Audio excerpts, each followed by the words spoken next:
Now try to express 5200 as a product of its prime factors in index form. And compare your answer with what we are going to get now. 5200. 2 is the lowest prime number that will divide 5200 without a remainder. And what will we get here? We should get, and then 600. Then 2 will also go in 2600 in 1300 times. 2 is still a factor, and this would be 650. Which 2 is still a factor? That will go how many times now? Here 3, here 2, and here 5. Now 2 is no longer a factor. We go to the next one.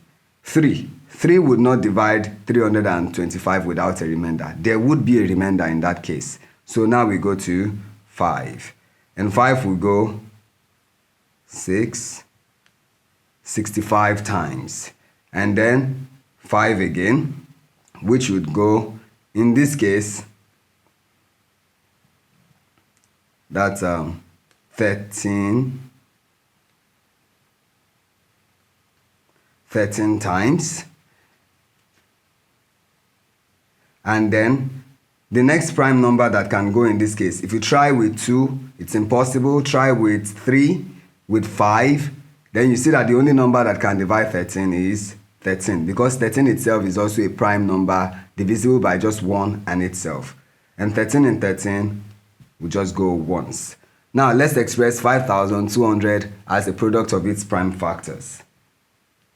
5200 becomes 2 multiplied by 2 multiplied by 2 multiplied by 2 multiplied by 5 multiplied by 5 and then by 13.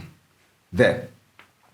Now, to express this in index form, 5200 becomes 2 with the power of 1, 2, 3, 4. So 2 raised to power 4 multiplied by 5 raised to power 2 multiplied by 13. And this is how we express 5200 as a product of its prime factors in index form. Thank you.